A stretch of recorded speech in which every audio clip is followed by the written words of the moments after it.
इस संसार का सबसे बड़ा सुख क्या है? बंधुओं, मेरा तो यही कहना है कि इस संसार का सबसे बड़ा सुख, सबसे बड़ा आनंद भगवान की भक्ति में है। और संतों ने कहा भी है, बहुत महान संत हुए, उन्होंने कहा भी है कि जो सुख है भैया राम भजन में, सो न धर्यो अमीरी में, मन लाग्यो मेरो श्याम फकीरी में, मन लाग्यो मेरो राम फकीरी।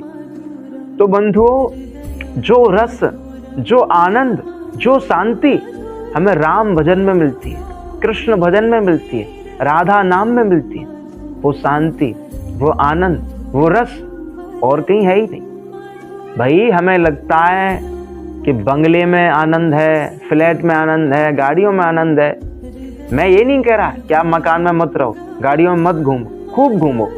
मेरा भाई जीवन मिला है, पैसा कमाओ, जो ठीक है अपने तरीके से धन का प्रयोग करो, गाड़ी लो, बंगला लो। लेकिन मेरा कहने का उद्देश्य ये है कि कृष्ण से भी जुड़े रहो, हरि से भी जुड़े रहो, क्योंकि सुख का स्रोत गाड़ी नहीं है, मकान नहीं है। सुख का स्रोत तो राधा वल्लभ लाल जी है, सुख का स्रोत तो बांके बिहारी जी है। और भाई ऐसे ऐसे संत हुए जिन्होंने सब कुछ त्याग दिया। भाई आप मीरा जी का ही चरित्र देख लें।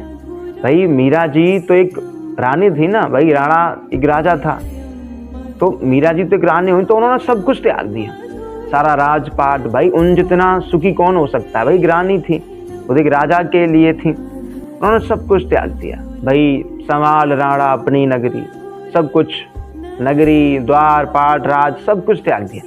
बस एकमात्र कृष्ण को पकड़ लिया, एकमात्र गोविंद को पकड़ लिया, एकमात्र गिरधर को पकड़ लिया।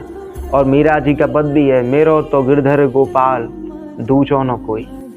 तो बंधुओं, मीरा जी भी यही संकेत दे रही हैं कि जो आनंद महलों में नहीं था, जो आनंद बड़े बड़े खजानों में नहीं था, सोनों में, चांदियों में, पैसों में नहीं था, वो आनंद एक कुटिया में है, वो आनंद कृष्ण भजन में है, वो आनंद गिरधर लाल को अपनाने में है।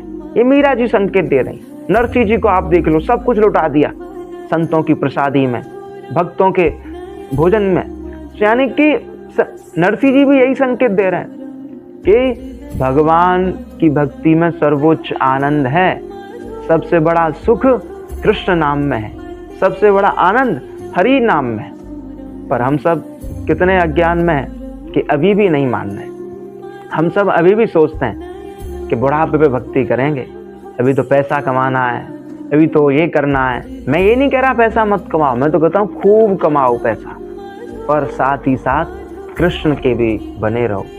भाई आज अगर आप समझदार हैं तो आज ही आप कृष्ण के शरणागत हो जाओ, आज ही आप कृष्ण पर आश्रित हो जाओ, क्योंकि सुख का स्रोत, आनंद का स्रोत अध्यात्म है, सांसारिक पदार्थ नहीं है।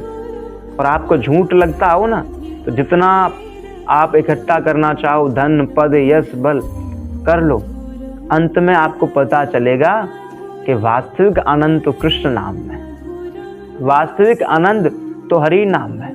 आपको अंत में कृष्ण की ओर मुड़ना ही पड़ेगा। बहुत राजा महाराजा हुए, बहुत बड़े सेठ हुए, बहुत बड़े बिजनेसमैन हुए, लेकिन अंत में हाथ कुछ नहीं लगा।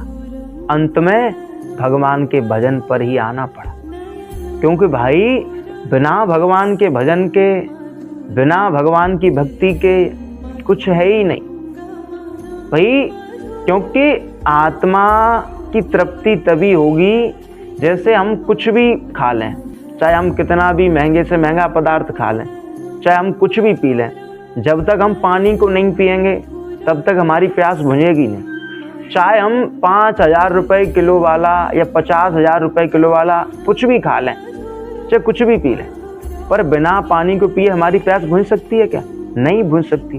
वैसे ही बिना हरि नाम के, बिना कृष्ण नाम के, बिना भगवान के आश्रय के, बिना हरि की शरण के हमारी भी प्यास बुझने वाली नहीं है, हमें भी सुख मिलने वाला नहीं। इसलिए हमेशा मेरा तो हर बार यही कहना होता है, भगवान से जुड़ो, आध्यात्मिक बनो और संसार से जितना बच सकते हो बचो। और जितना हो सके कृष्ण नाम लो, हरि नाम, क्योंकि मैंने पहले भी कहा था शुरुआत में कि जो सुख है भैया राम भजन में, तो राम भजन में ही वास्तविक सुख है और कहीं कोई सुख नहीं है। सुख का जो स्रोत है वो कृष्ण है, कृष्ण भक्ति है, राम भक्ति है। इसलिए कृष्ण से जुड़ो, कृष्ण भक्ति करो। राधे राधे।